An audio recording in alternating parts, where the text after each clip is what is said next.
আমরা আজকে বিএসটিআই কর্তৃক যে অভিযানটি পরিচালনা করছি, এখানে আমরা আমুলিয়াতে এসে আমরা অভিযান পরিচালনা করছি। 3টা ফ্যাক্টরিতে আজকে মূলত আমরা অভিযান চালিয়েছি।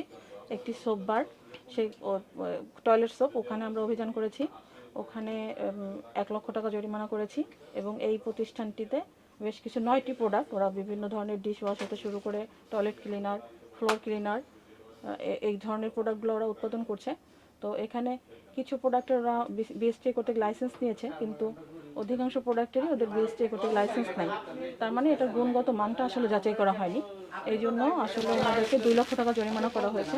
আমরা যতটুকু তাদের যে প্রস্তুতি, এটা দেখে বুঝেছি যে সামনে ঈদকে কেন্দ্র করে তারা হিউজ একটা প্রোডাকশন করছিল। তাদের উদ্দেশ্য ছিল যে ঈদের যে মার্কেটটা, সেটাকে তারা টাচ করবে। এই জন্য হচ্ছে লাইসেন্সবিহীন পণ্য, যেটা গুণগত মান যাচাই নাই, সেটাকে তারা বাজারজাত করতে চাচ্ছিল খুব তাড়াতাড়ি করে। এই জন্যই মূলত এই আজকের ওই অভিযানটা করা, এবং তাদেরকে এই জন্যই জরিমানা করা হয়েছে।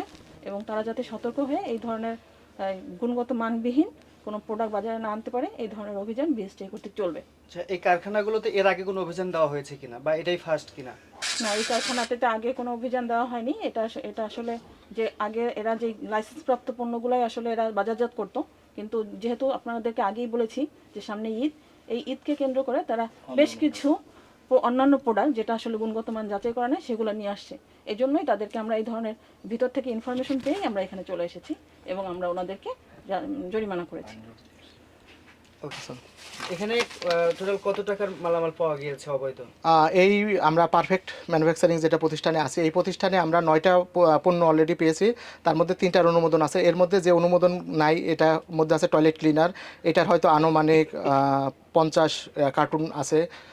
এছাড়া অন্যান্য প্রোডাক্টের মধ্যে আমরা ডিশ ওয়াশ পেয়েছি, তারপরে ফ্লোর ক্লিনার পেয়েছি, তারপরে আমরা হ্যান্ড ওয়াশ পেয়েছি। তারপরে তার আরও আছে হচ্ছে সে মশার কয়েলের, সেটা সে নারায়ণগঞ্জের একটা প্রতিষ্ঠান থেকে নিজের নামে বাজারজাত করছে। তারপরে তারা সয়াবিন তেল বানানোর জন্য অনেক পরিমাণ বোতল তারা নিয়ে আসছে। টোটাল সম্ভবত কয়েক লক্ষ টাকার মালামাল অলরেডি তার ফ্যাক্টরিতে আছে, যেটা বাজারে যাওয়ার জন্য প্রস্তুত হয়েছে। আচ্ছা, মালিক পক্ষের সাথে যখন যোগাযোগ করা হয়েছে, তাদের রেসপন্সটা কি? মালিক পক্ষ তারা যে স্টেটমেন্ট দিয়েছে, তারা স্টেটমেন্টটা আমরা কাগজ না দেখেই আমরা বিজ্ঞ আদালতকে সেটা ইনফর্ম করছি। তারা জানাইছে যে তাদের 9টা প্রোডাক্টের মধ্যে তাদের 3টা পণ্যের লাইসেন্স আছে, তাদের 3টা পণ্যের অনুমোদন হয়েছে, কিন্তু তারা বিল দিতে পারেনি। 2টা পণ্য ফেল করেছে, এবং বাকি যে পণ্যগুলো আছে সে পণ্যগুলো তারা নতুন প্রোডাকশনে গিয়েছে, তারা এখনও ওটার জন্য আবেদন করেনি।